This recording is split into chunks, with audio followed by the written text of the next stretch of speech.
Hey there, everybody. Welcome back to the Overflow. My name is Micah Curtis. And I'm Alex Baldwin, and we are quarantined. For the most part. Um, Obviously, as some of you know, I'm still in the process of moving all of my files and junk over to my laptop. But today, my sleep schedule has been beyond fucked. So, after we're done recording this, I'm probably going back to bed. But, um, but yeah, I just am not feeling that great. So I'm like, yeah, we'll just do this from my bedroom. That's why I keep a headset in here. See, that's what he wants you to think. We're actually under quarantine because somebody got the Wu flu for real. No, he didn't Haha. actually get the I Wu was about flu. to say No, no. I no, feel fine, no. other than just sleepiness. So I might have actually contracted the Wu flu because I did go to Raleigh over the weekend, and Raleigh is where the 7 cases confirmed in North Carolina are. So if I die, it's been an honor. well, if you die, I'm gonna be wondering what the hell was wrong with your immune system. No, I don't think I'll die. Yeah, because a I lot don't of have I don't have that shit of an immune system. yeah, well, not to mention it's like most people who have it are probably gonna be recovered within a month. Oh yeah. But that's the Yeah. weird thing about it. Is like there's all this panic over it. That it's really just unless you have a fucked immune system, you're fine. At least that's what I've been reading. Well, I guess I guess it's a good thing that I also have once in my life.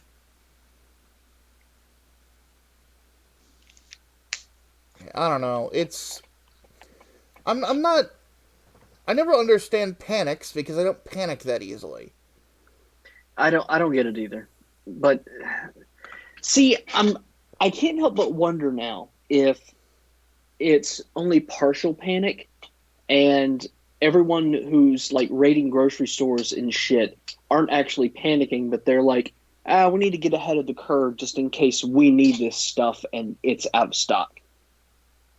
I guess I I don't know. yeah, I can't help but wonder. But then again, at least where I'm from, people will lose their damn minds over a light dusting of snow.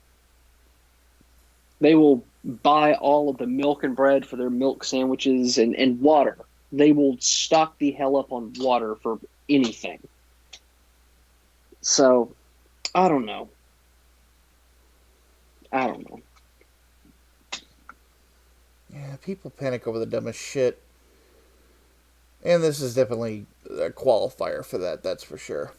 Yeah. Okie doke. So in other news, so much for Bernie. Yeah, looks like he's Dunzo and the DNC doesn't have to pull any dirty tricks this time. Well, at least any more dirty tricks. I wouldn't even say what they did was that dirty. I mean, it's Well, I'd say standard I'd say politicking. yeah, I'd say coalescing around Biden. I can't help but think that there were some threats made, and that's to be expected of the DNC. But that's because the DNC in general is just fucking dirty. But now I have a theory going that they're definitely pushing the Biden angle and chose to get behind him instead of Booty Gay because fucking Trump got impeached trying to stop this guy. They want to make that the new narrative, Most and it's likely, going it's going to bite them in the balls. yeah. But yeah. Apparently, Bernie's staying in the race until Sunday. They think that the debate then um is gonna be like some sort of a deciding factor. It's like, no, you still need delegates, dummy. He's expecting to go all Rocky 3 Yeah, on Biden. And to be fair, you don't need to go Rocky 3 on Biden. Biden just defeats himself.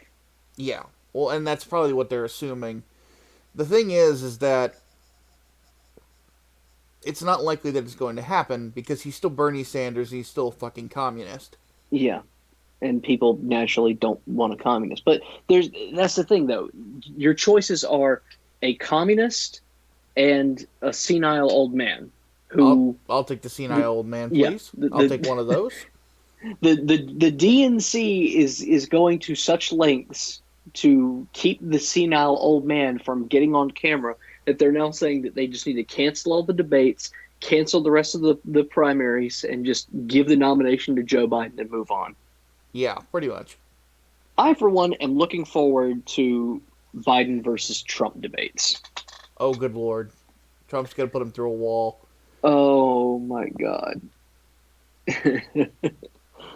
Oh man. It may as well be pay-per-view. Oh, yeah. But all things considered, the big thing that's kind of the deciding factor here, the millennials aren't showing up. Nope. They And talk big game, but they ain't shit.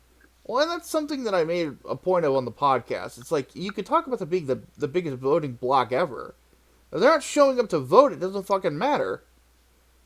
The problem is millennials are fucking lazy. They stay home. Mm-hmm. They assume that posting on Reddit is enough to get a vote in. No! Mm-hmm. You have to get up and go do it, stupid! Or they don't feel like waiting in line for something, and then they go, "Well, this is voter suppression." Like, motherfucking, No. if it's that important to you, wait in line for it. Yeah. How many of them also tweet out like, if you're in line before the polls close, stay in line. You will get the chance to vote. Like, fuck you.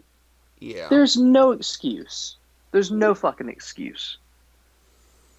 No, there really isn't. And But it's like I've been saying though, for a bunch of revolutionaries, they're too damn scared to pull the trigger for anything. well, and that's generally how it is. They're couch revolutionaries. Mm-hmm. Do you really expect T.J. fucking Kirk to go out and actually do something? No. He's too busy getting stoned and eating Cheetos.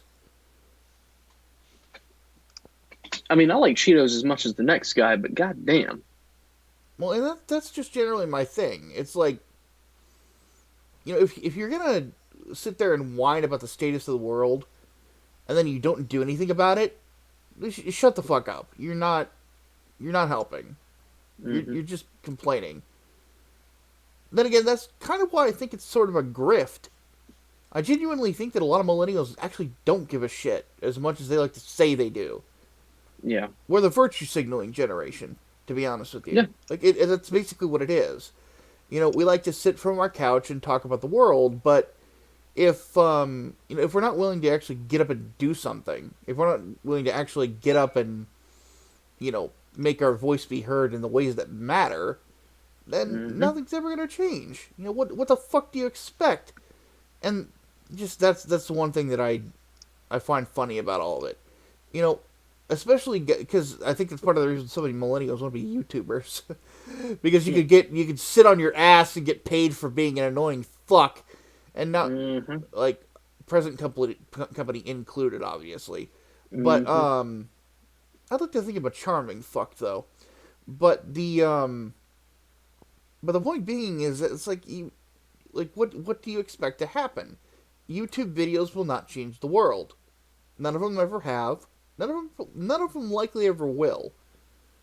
And I think this is one of the funniest thing about the millennials is like we expect all the things that we enjoy, like YouTube or comic books or video games and all this other shit, to change the world. It's like, no, that's not going to be what changes it. Sorry, that's a pipe dream. Stop being stupid. Now, Micah, you're forgetting. What? There was one YouTube video that changed the world.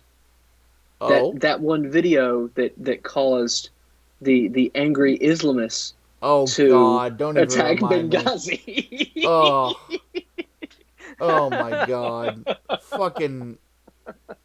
That is still probably one of the biggest gaffes I think I've ever seen whenever it comes to both foreign policy and domestic handling of foreign policy in my life. Again, I constantly have to remind people that it's like, look, Obama was one of the biggest liars that we've ever seen in politics, and that's a prime example of it. Transparent administration in history, behind closed doors. Yeah. All right, enough about that bullshit. Like, let's go ahead and get to the questions before I get Yep, really angry. let's get to it. I'm going to skip a coin flip this time and just get straight into politics since that's what we started out with. So All right, hit me with your may as best well flow shot. straight into it. All right. So an angry green boss asks, "Is Bernie misguided, or could he be more nefarious?" No, he believes what he says. Yeah, He is a I would. true believer. Yeah, I would definitely agree with that statement. He's been saying the same shit for what 40 years, 50 years. Yep. The only difference is that now he's getting called on it. Yeah. Nope. True believer. All right, Koopa's Revenge Home asks, why do Canadians like Short Fat Otaku seem to think the DNC going away is a bad thing when America isn't founded on party politics? We had parties, big ones, get booted away before, specifically the Federalists and the Whigs. Yeah. Well, some people seem to misunderstand that it's kind of part of the process. Yeah, I mean that's what realignments are, but I that's the thing. I think you can be a little bit nervous about the DNC going the way of the dodo because of what would come after them. Yeah. And like I've said, what comes after the DNC is the DSA. You do you really want an actively open socialist communist party to replace the DNC? Yeah. And that's the big question. Because right now, I think that what the interesting thing about this whole Biden versus Bernie thing has been it's a microcosm of where the Democrats are trying to basically decide where they want to go. Yeah, Because the fact of the matter is that if they were that committed to becoming the Socialist Party, they would be going with Bernie. They would have all coalesced behind him instead. And the fact of the matter is that they're fully aware of the fact that he's not an electable candidate. The stuff that he's proposing is insane, and beyond that, the fact of the matter is he's complimented all these communist regimes and shit, and every time he says he's against authoritarianism, it rings hollow, and they know that. So he's fun to keep around to get the millennials interested in maybe pulling the ticket for the blue team, but at the same time, it just doesn't really go anywhere. So, but that's the problem is that they're gonna have to make a decision at some point. They're gonna have to decide, do we want to be the socialists, or do we just want to be big government Democrats? Do we want to be the limousine liberals? yeah, and I think they're going to choose the latter option. I don't think they're going to want to be the Socialist Party because they know that that doesn't win elections. Yeah, well, And look at Cenk. I think that's another really good example. Cenk is a DSA guy, whether he'll admit it or not, and the whole Justice Democrats thing too. Like he got like third or fourth place in his primary, mm-hmm. and the other people who were in it were nowhere near as well known as he is. Yeah, But nobody wanted him. It's the same thing like if Kyle Kalinske were to run for office. It's like, who's this lesbian baseball coach? You know? But that's generally how it is. It's like these people, these personalities that the only one who had any success was AOC, and even then, you can argue that a lot of it was circumstance. yeah, yeah. I mean, keep in mind she won her primary by a really tight margin. Not to I mean, mention, yeah, she won the general because she had the D next to her name. That's all. yeah, pretty much. And it's looking like they're going to district her out. Mm-hmm. I hope so. She's been nothing but a problem. Well, yeah, she's an embarrassment. She's an idiot. Mm-hmm. Like that's the big thing. It's like if we had somebody that stupid in the Republican side, we would never tolerate it.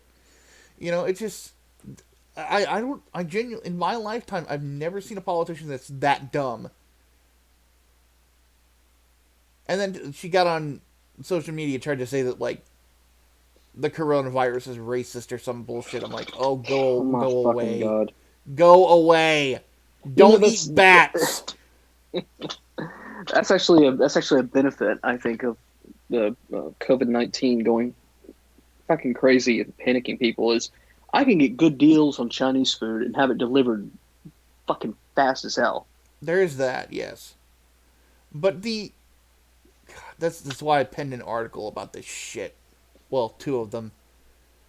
I pissed off so many people with my coronavirus should be the next U.S. president article. It's kind of hilarious. People got fucking angry.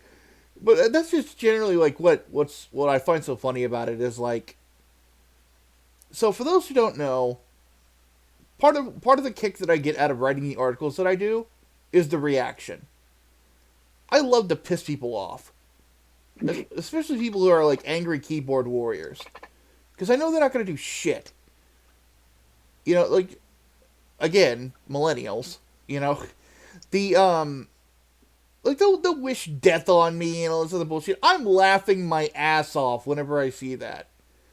It's like you're gonna really wish somebody dies over an opinion. Shut up. Stop it. That's not real. Get a fucking life. Jesus Christ. Have a laugh. Stop being such a prick.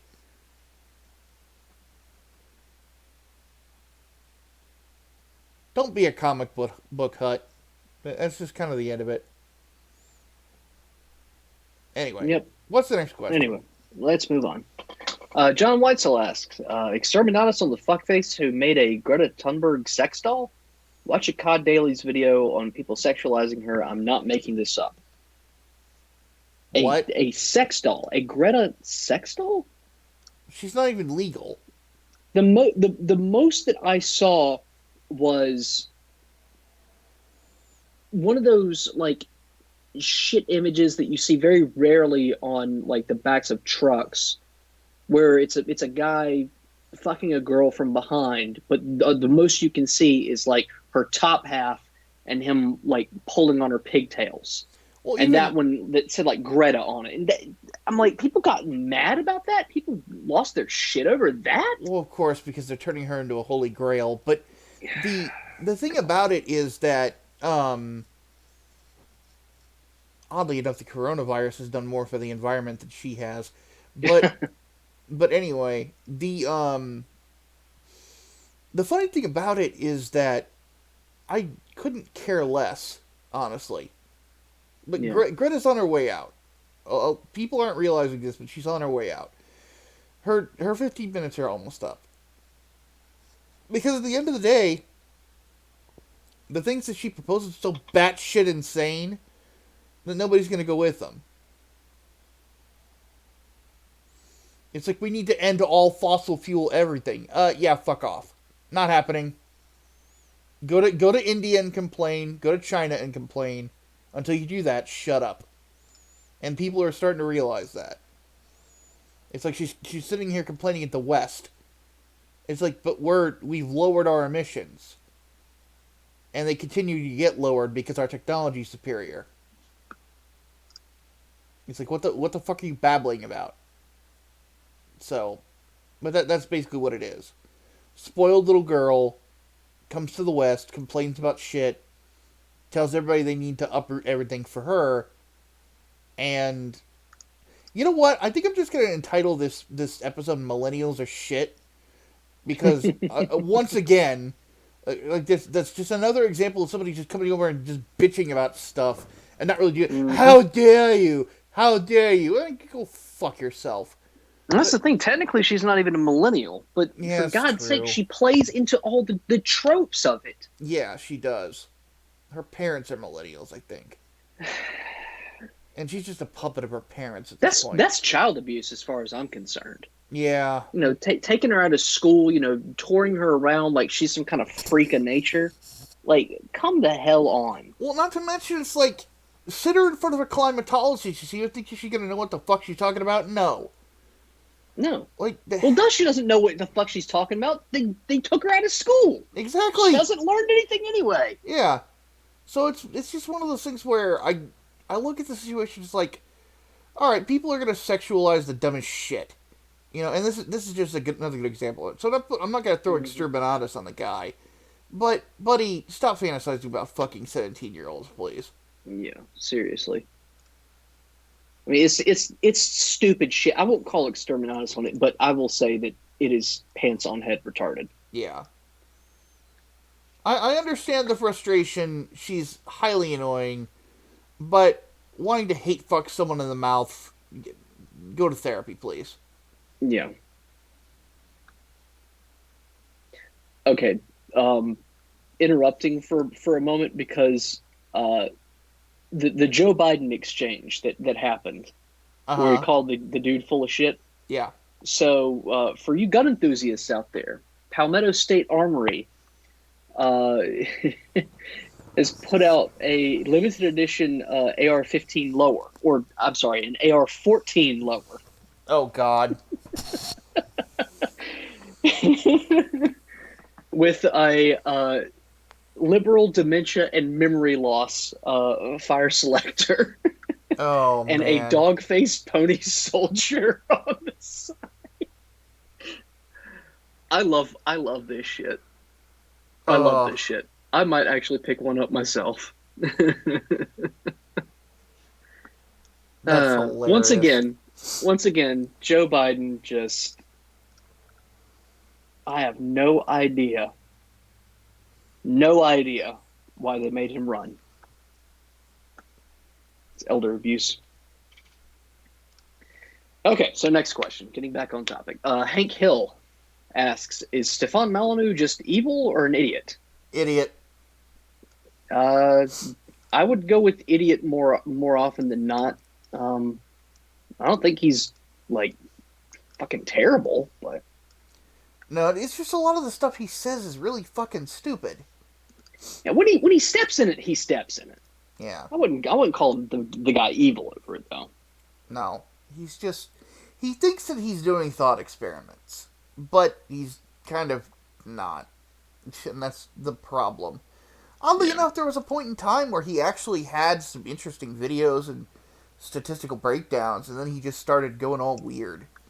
But then Hmm. again, that's one thing that like a friend of mine who's a fan of his said is sort of the problem with him is like he'll go on these interesting streaks discussing big government versus small government and all this other stuff, where he gets some interesting thoughts in, and then he'll go on this weird tangent talking about race relations and bringing on all these extreme goofballs, and people are just lost. They're like, well, now what do I do with this bald fuck? So yeah, it, Yeah. he obviously, I think the point where he lost the plot was when he brought Nick Fuentes on. God. Yeah, and Fuentes just was repeating the same bullshit that he always does. So it was just like, oh my god, this is so stupid. Yep. So yeah, because before that he had Jordan Peterson on. I had an interesting discussion with him and a bunch of other stuff and great discussions on communism and basically how it doesn't work without a giant centralized government, so on and so forth. So, and then it still doesn't work. It's like back like 2016, 2017, he was pretty tolerable, but since then it just no, he's gone down stupid.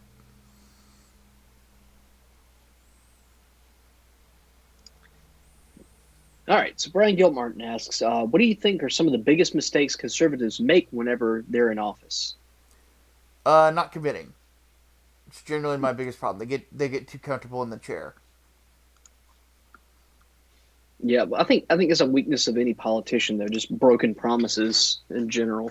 Yeah, Say they're going to do something, and of course, fuck around and don't. But I think also the electorate is a little bit to blame for that too, because in yeah, a lot of cases, they make all these promises. So they say they're going to do this shit. They don't do anything. They sit around, thumbs up their asses, and they get reelected anyway. Like, yeah. fuck that noise. I think that if a politician gets about like half of what they say done in a term, that's a really really good politician because Yeah, you do have to account for the red tape. But even then, if they get none of what they promised done, then we got a problem. But then again, like you said, voters need to be willing to hold politicians accountable. They need to be afraid of the idea that they're not going to get reelected.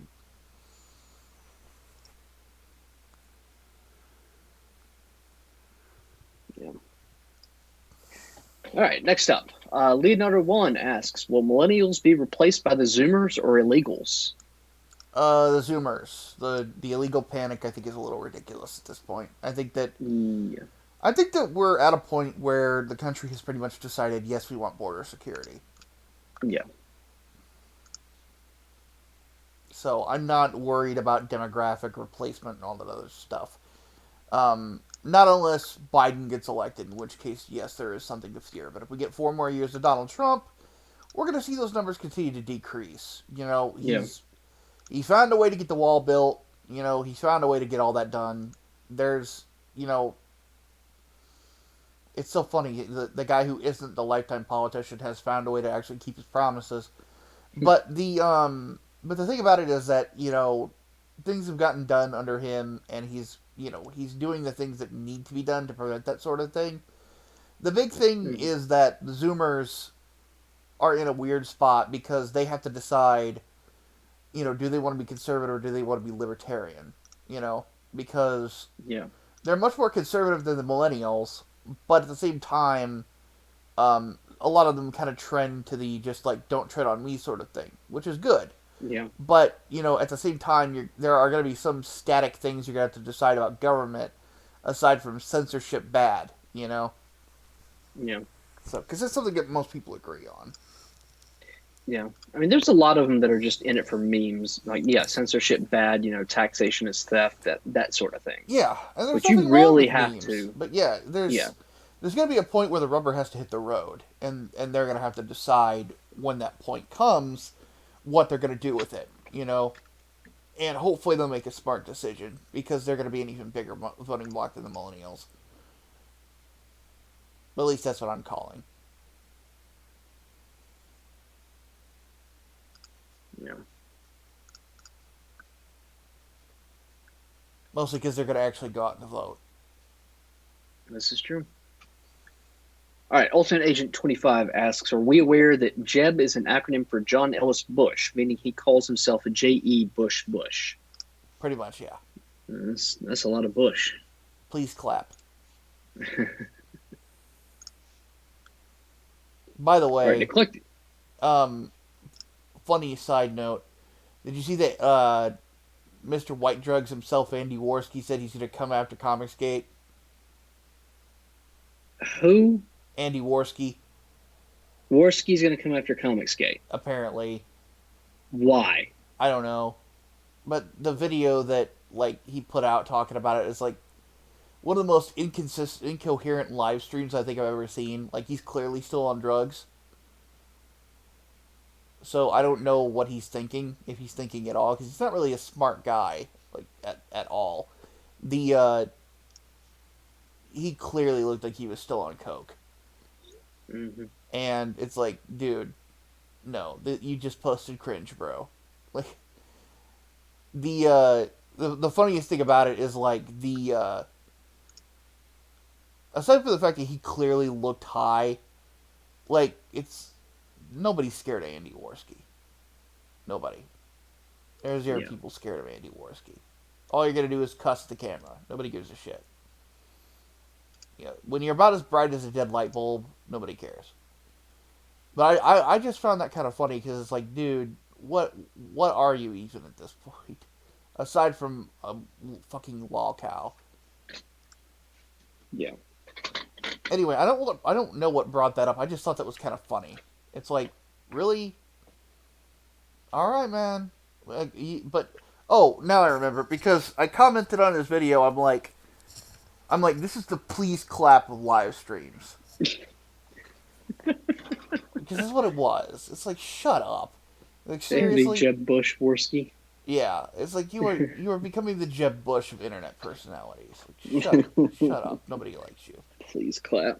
There's a reason that every single partnership he's ever had has failed, and it's not, it's not the partners at this point. Jesus Christ. Please like, share, and subscribe. Yeah, pretty much. Oh, God. All right, so Eclectic 1995 asks, if the EU were to be dissolved, where do you see the economy of Europe going in the future? That's a good one. Um, well, Europe wouldn't really be a thing. So, Not, I mean, not really. some countries are going to remain economic powerhouses. I mean, Germany Hmm. will because it's industrious. Yeah. Um, things are trending up for the Polish, so they would probably increase their influence in the region. Hmm. Um, and the other countries are just going to be at a point where they're going to just have to recover. Yeah. I don't. Well, that's the thing. I think some countries that have been impacted really badly by the EU's economics, namely Greece, would and Poland, of course, would end up doing much better for themselves. Yes, I I think would agree. you'd have an overall stronger European economy, and Europe as in like the continent, not the EU, obviously. Yeah, But it would just be more individualized as opposed to collectivized. And I think on the whole, it'd be healthier. So EU bad.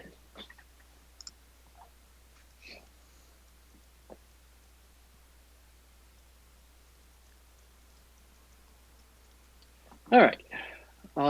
Let's see. Kale Bach asks, "What do you think would have happened to the U.S. if we didn't become a federal state?" probably another war.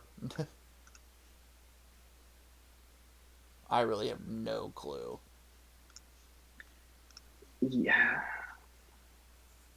I think I think it would have been inevitable if we didn't. If we just remained a cluster of states, either we would not have been able to unite and win independence from Great Britain, or if we trash the Articles of Confederation and basically make each state its own nation, eventually one would try to take over all of them. It would be a land grab. So either way, there'd be some form of a federalized United States. Mm-hmm. Even if it wouldn't be like an actual United States, it'd just be like an American nation, so to say. Yeah.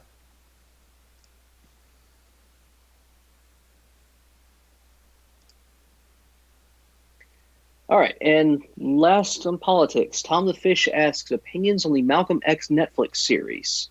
Who do you think killed him? I Um, have no fucking clue. so this is about the documentary series "Who Killed Malcolm X" on Netflix. Basically, it's exactly what the title would imply it to be. It's about who was involved in the assassination of Malcolm X and who specifically fired the shot that killed him. And I think he pretty much proves beyond a shadow of a doubt that it was oh hell, William X Bradley, I think was his name. I don't remember what he changed it to, like his Muslim name, because it's well beyond fucking me. But the guy, I think he kind of proved that that was the dude who killed him. And ironically, he had died like during the production of the series. Mm-hmm. But even more ironic, that guy appeared in a Cory Booker campaign video, and Cory Booker was interviewed for the series, and he was like, "Yeah, I know this guy." And when confronted with the, "Hey, did you know that he was one of the assassins that killed Malcolm X?" Cory Booker immediately just backtracks, and he's like, "Oh well, let's not start pointing fingers. Let's not start saying that he was an assassin. Just alleged. Just say alleged. We can't fault anybody right now." It's just so funny watching him melt down. But I think that the series in general was it was pretty well done. I think it chronicled at least Malcolm X's activist life and his time with the Nation of Islam pretty well. It was compelling. I did pay attention to it, and pulling it all back to who was the guy who fired the fatal shot. The guy with the shotgun. Um, I think that was really cool too. And then in the end, it's like, this is the dude who did it, but look at this good stuff that he did after killing Malcolm X. He was a community leader. He was helping at risk youth, and you're like, does that absolve this guy of straight up murder, assassination? So it's got you. It starts off almost like a black and white sort of thing, but then it turns into shades of gray, and I do like that. I think it's really well put together, and I think it's a compelling watch. So hopefully that answers the question. There you go. All right, and I think that's a pretty good segue into entertainment, Netflix and shit. So John Weitzel asks, how would you do a graphic novel adaptation for G.K. Chesterson's The Man Who Was Thursday? It's in the public domain now, by the way. Um, I don't think I've ever read it. I It sounds familiar, but I don't.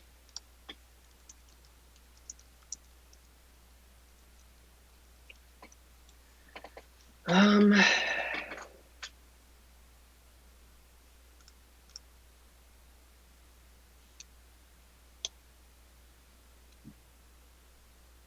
I have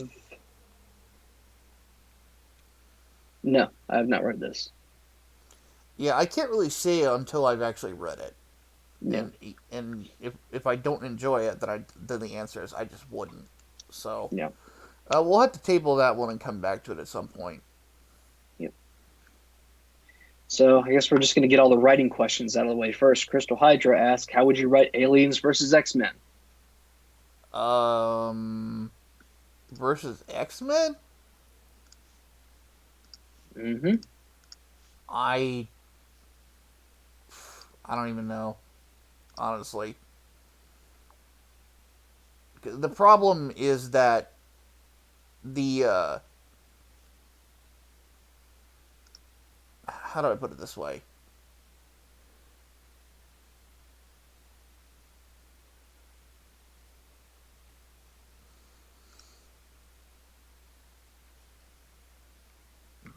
The problem with the X Men is that they've already got their own aliens. They're called the Brood, and honestly, they're more interesting than xenomorphs. And I hate to say it, but that's just kind of the truth. So I think I would much rather just do an arc with the Brood than I would, than with anything else.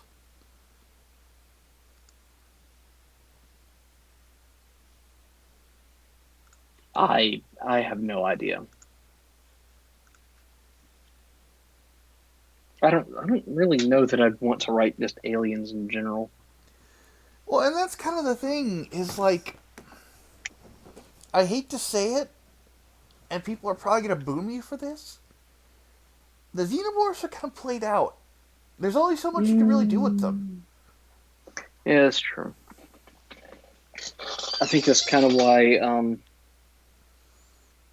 at least in the most recent Alien movies, you got like proto xenomorphs. It's more about their origin as opposed to anything else. Yeah, and honestly, the origins are kind of Shit. underwhelming. Yeah, they don't really match up with what everyone had hoped. And then beyond that, like the uh, the most recent Alien movie, like it had good cinematography and it was gory as fuck, but at the same time, it didn't have that sort of. The xenomorphs aren't scary anymore. No. That's generally the problem. They're just not And that I hate scary. that they're like a fucking lab experiment. I mean, they were supposed to be like the pinnacle of evolution, basically.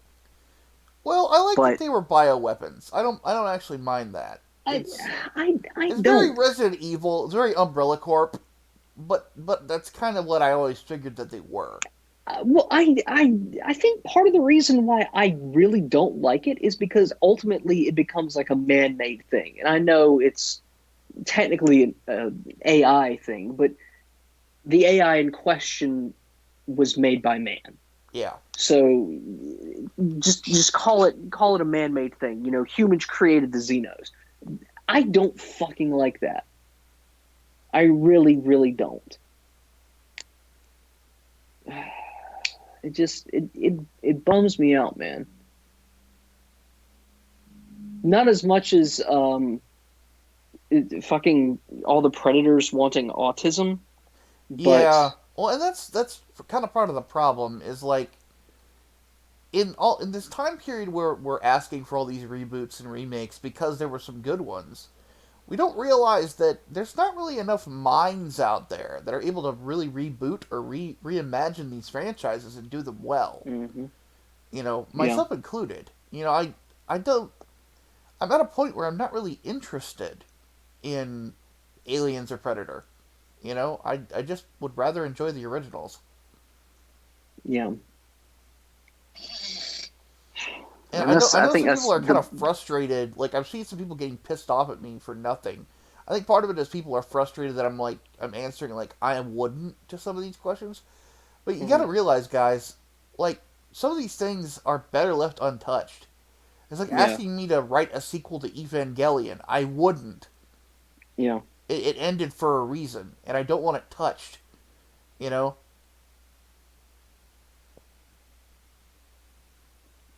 yeah. I mean, and I'll be honest, I don't particularly like the writing questions because it's not so much a prompt as it is a box Yeah. that you're being put into. Like, aliens versus X-Men. I mean, why can't I just write, a horror or slasher comic with the X-Men? Yeah. Exactly. That idea is a little bit more liberating than focusing on aliens. Yeah. Well, and not to mention again, you're in a universe where we got a race that's based on the xenomorphs, which is just that much more interesting in the Brood. Hmm. You know, Hmm. like why would I want to limit myself? There's a lot of other stuff that I could do with the X Men that just would be that much more interesting than that. Yeah. So I mean, one thing I can tell people is I would definitely come up with something better than the idea of like fucking Jean Grey being a skank. yeah. Still annoyed by that. Yeah. All right. Let's get the last writing question out of the way. Yes. Will Geary asks, "How would you write an Asimov-style sci-fi story?" Stay tuned. Not as much of a box. Not as much of a box. Yeah, I'm just gonna say stay tuned on that one. Yeah. Um, Leonardo One asks thoughts on the anime series Black Lagoon. Love it. One of my favorites. Haven't seen it. Oh, it's great. It's Haven't it's seen it. fucking great, dude. You need to see it. Yeah, people tell me I like it. They're It, like, it "You'd is like Revy." it is one of the most fun crime dramas that you're going to see. It's like if Michael Mann did an anime. I'm being dead serious. Like that's what it feels like. That's actually pretty funny. Like it's got a great sense of humor to it. It's got great serious moments as well. There's some great gunfights. Yeah, the character of Revi is incredibly memorable because Hmm. she is a badass, but she's also a complete total fuck up too. So it's a funny little contradiction that she is. Um, yeah, it's a funny as fuck series, but it's also very action packed. I love it. There you go. All right. Ultimate Agent asks, Micah, thoughts on the concept of a necromancer being the hero in a high fantasy story? Um, I mean, Diablo kind of already did that. And oddly enough, that's the most broken class in Diablo 3. But granted, they were also the most broken class in Diablo 2. But anyway, I mean, I think it's an interesting concept because, of course, you have to deal with the fact that he's raising the dead. I would be interested in actually giving that a shot, but oddly enough, though, I think that Mandy Summers has an ash can for her campaign where she's doing something like that, but it's a comedy, and she's a generally funny woman. So I think that that's. If you guys haven't checked out Wart the Wizard, you need to. Mandy's got a great sense of humor, and she's people think that she's some dumb Southern bimbo. No, she's a lot smarter than you realize. She's a lot more clever. So then again, I hate it when people like put people in a box like that. It's like no. But anyway, no, I would definitely be interested in doing something like that. The current fantasy that I'm working on, or at least concepting, if that's even a term, is the Misadventures of Blarg. Um, where I've created the you're gonna love the name of his of the straight man in it. His name is Robert Reynaldo the 14th, or for short, Bob.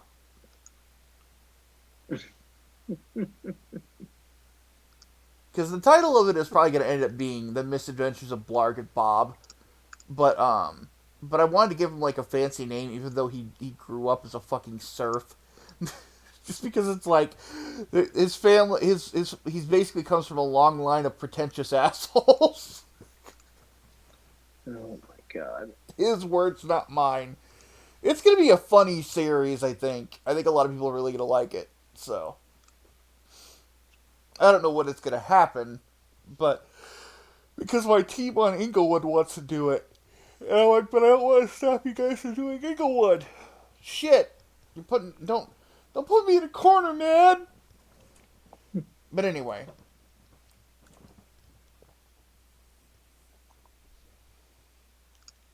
but yeah, I would be down. I think it would be interesting. Um, I like the idea of creepy goth guy being the hero. But I don't know how I would do it. I don't think I would take it that seriously. I would probably make it a joke. I think I would probably make it a humorous series because you kind of have to at that point. Because if you don't, if you try to take it seriously, what's the difference between him and medieval Spawn? You know, so that's all I got for that. There you go. All right, Melee Brawler 64 asks if we ever played Justice League Task Force, and if so, what are our thoughts on That's the one that's like a it? Marvel Excuse me. Ultimate Alliance ripoff, isn't it? I have no idea. I've never heard of this before. Fire up the Google. I honestly don't remember. I think that's the one I'm thinking of.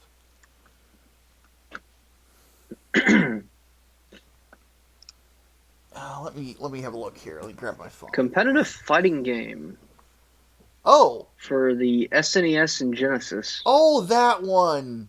No, because it looked bad. I maintain that there wasn't a lot of good DC games in general until Arkham Asylum. How do you fuck up a 2D DC fighter? Are you kidding me? Like, this is the 90s we're talking about. There's a lot of fucked up fighters that came out at that point in time. You ever play Time Killers? Oh God, let's not go there. Yeah. So, my point exactly. But yes, it's very easy to screw up a fighting game. The but stuff like that makes me thankful for the Injustice series. Injustice 2 especially was really good. Except for Deadshot, fuck him.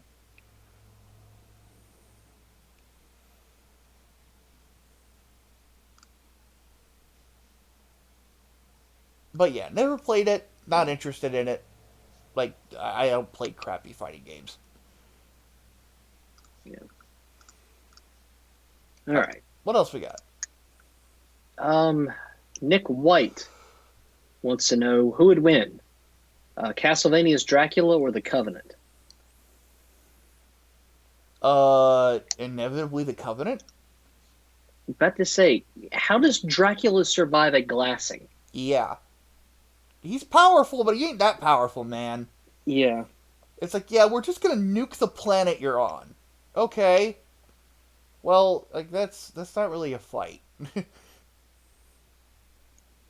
I can only imagine how that would go. It's like, wart. There's this guy on the planet who is powerful enough that no single one of us can actually fight him one on one and win. Oh, well, we'll just blow up the planet then. It's not much of a thing. Yeah, there you go. It's like saying like, how would he fight Galactus? He would get eaten.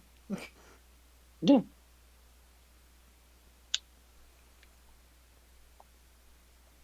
All right, and last one from Eclectic 1995. What should I keep in mind when trying to write a story that is about fantasy versus sci-fi? Versus?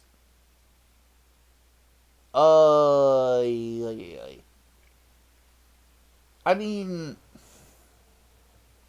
I generally don't like telling people how to write their stories.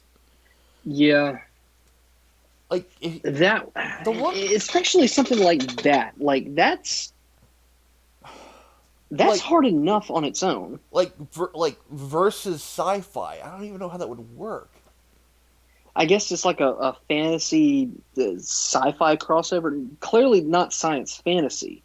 Yeah, it's what are we talking about? Are we talking about Shadowrun sort of thing? Like, I have no idea. and it's sort of the problem with some of these I questions. mean, They're a see, little yeah, open that's ended, but yeah, that's I'm right now. I'm just thinking like sword and sorcery versus like you know future technology, weapons and whatnot. yeah.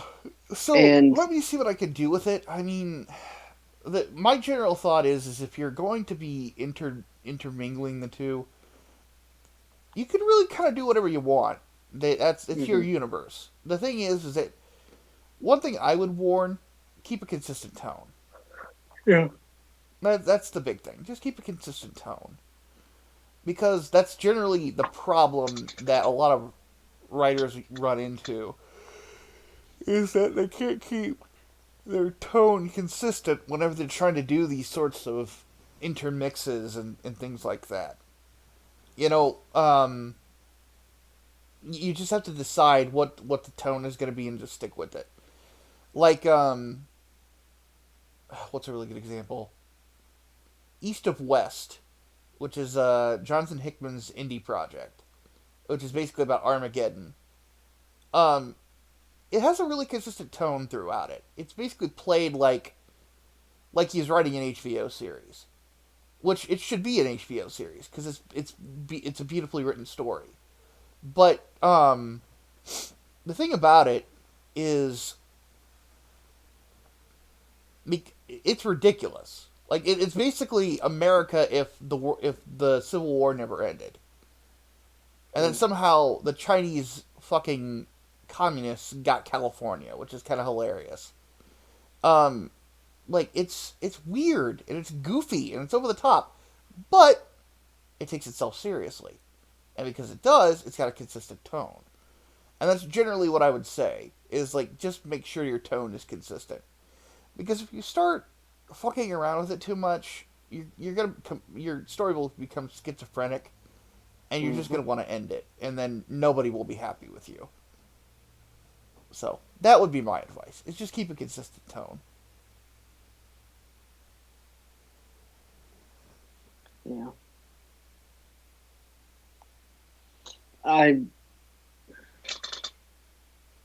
the without knowing any details, the concept of high fantasy versus traditional science fiction is kind of that's just hard. Yeah, because they're so It's hard. different. It's yeah, it's hard to stay consistent with that.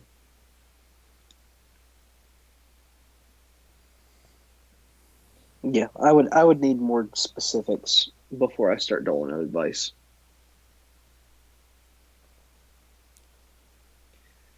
All right, well, that was the last one. That's Yep. it. So we have no times for specifics. The show is over. Nope, That be how it be.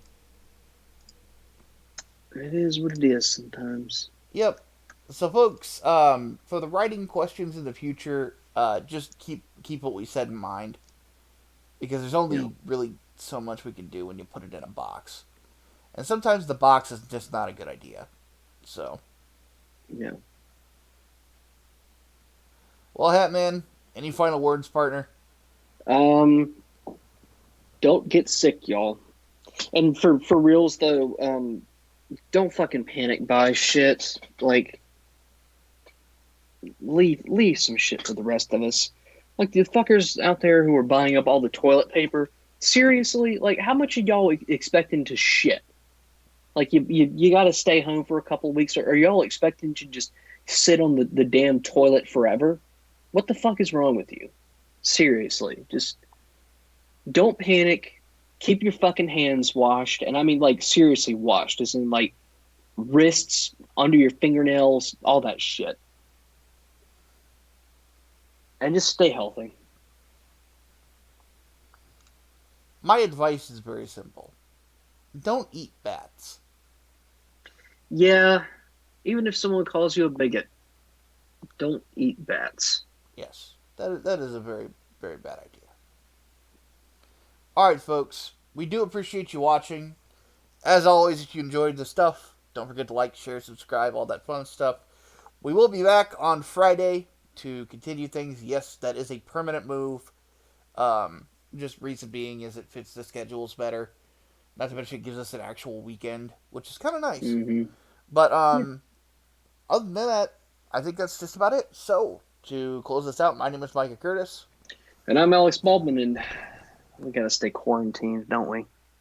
I guess. Now I'm gonna go make the world sick. I'll see you guys later. Fuck it. Days Volt. Dave's fault.